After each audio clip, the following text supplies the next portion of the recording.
সবাইকে একবার ছাতুর কচুরি খাইয়ে তাক লাগিয়ে দাও। সেই জন্য দেখতে হবে সম্পূর্ণ ভিডিওটা। এখানে ময়দা নিয়েছি আর নিয়েছি ছোলার ছাতু। দিয়ে দিলাম অল্প একটু লবণ, ছাতুতেও অল্প লবণ দিলাম। আর দিচ্ছি রাইস অয়েল তেল, ময়মের জন্য দিচ্ছি রাইস অয়েল তেল, একটু বেশি করে দিতে হবে। ছাতুতেও আমি অল্প একটু তেল দিলাম, এতে পুরটা খুব ভালোভাবে মাখা যাবে। আর দিয়ে দিচ্ছি টেস্টের জন্য জোয়ান, ছাতুতেও অল্প একটু জোয়ান দিলাম, ময়দায় আমি দিলাম একটু কালো জিরে। আর ছাতুতে দিলাম তড়কা মশলা, চাট মশলা, গরম মশলা আর জিরে ধনে শুকনো লঙ্কা ভেজে গুঁড়ো মশলা। আর দেব কাসুরি মেথি, এতে টেস্টটা খুব আরও ভালো হবে। অল্প একটু চিনি দিচ্ছি, ময়দাতেও অল্প চিনি দিচ্ছি, তাতে কচুরিগুলো খাস্তা হবে। এইবার ডোটা খুব ভালো করে মাখতে হবে। কচুরির ডো খুব ভালো করে নরম করে মাখতে হবে। শক্ত হয়ে গেলে কচুরি ফেটে যাওয়ার সম্ভাবনা থাকে। খুব ভালো করে অনেকক্ষণ ধরে ঠেসে মাখতে হবে। আমি ভালো করে মেখে নিয়েছি, দিয়ে এটা চাপা দিয়ে রেখে দেব। আর এখানে দিয়ে দিচ্ছি, ছাতুতে দিচ্ছি অল্প একটু হিং, খুব বেশি হিং দেব না, একটু টেস্টের জন্য দিলাম হিং। এবার সমস্ত মশলা ছাতুর সাথে ভালো করে মেখে নিয়ে অল্প অল্প করে জল দিয়ে পুরটা বানাতে হবে। কচুরির পুর যেভাবে বানানো হয় সেইভাবে আমি এখানে অল্প অল্প করে জল দিয়ে পুরটা বানিয়ে নেব।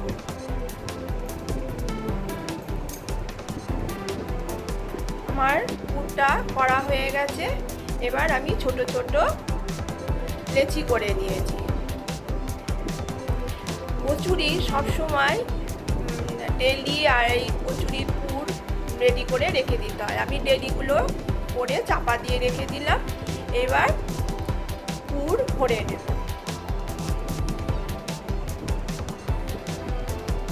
আর মাঝখানটা এইভাবে একটু মোটা করে পুরটা ভরে মুড়িয়ে দিতে হয়, দিয়ে হাতের তালুতে ভালো করে এইভাবে ডেলিগুলো করে নিতে হবে। পুর ডেলি সবসময় রেডি করে এইভাবে করতে হবে, তা নাহলে কিন্তু ফেটে যাওয়ার সম্ভাবনা থাকে। এই আর একটা আমি পুর ভরে দেখিয়ে দিচ্ছি।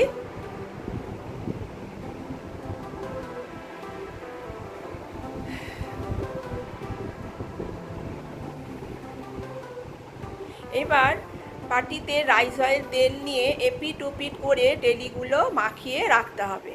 এতে বেলতেও সুবিধা হয়, খাস্তা হবে আর ফেটে যাওয়ার সম্ভাবনা থাকে না। সমস্ত ডেলি এইভাবে তেল মাখিয়ে আমি চাপা দিয়ে রেখে দেবো। সবসময় চাপা দিয়েই করতে হবে, তা নাহলে কিন্তু ফেটে যাওয়ার সম্ভাবনা থাকে। এবার দিয়ে দিলাম রাইস অয়েল তেল। খুব পাতলা করেই আমি এগুলো বেলবো।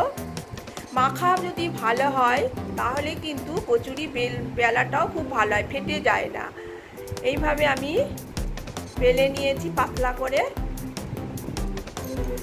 আর খুব বেশি একসঙ্গে বেলে রাখলেও কিন্তু কচুরিগুলো ভাজার সময় ভালোভাবে ভাজা হয় না।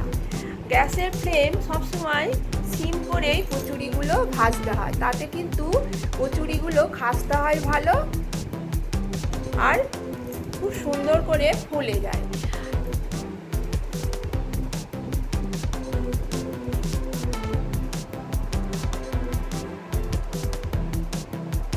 এইভাবে আমি কচুরিগুলো ভেজে নিয়েছি। আর কচুরির সাথে ছোলার ডাল, আলুর দম, আলু কষা ভালো লাগে। আজকে আমি বানিয়েছি আলুর দম। আর এইভাবে বানিয়ে সকলকে পরিবেশন করুন আর কমেন্ট করে জানান কেমন হয়েছে। আমার চ্যানেলে যদি নতুন হয়ে থাকেন তাহলে সাবস্ক্রাইব করে দেবেন। আরও অন্য রেসিপি দেখার জন্য সাবস্ক্রাইব করতে হবে, আর অন্যকে দেখার সুযোগ করে দেওয়ার জন্য শেয়ার করতে ভুলবেন না। বানিয়ে ফেলুন কচুরি।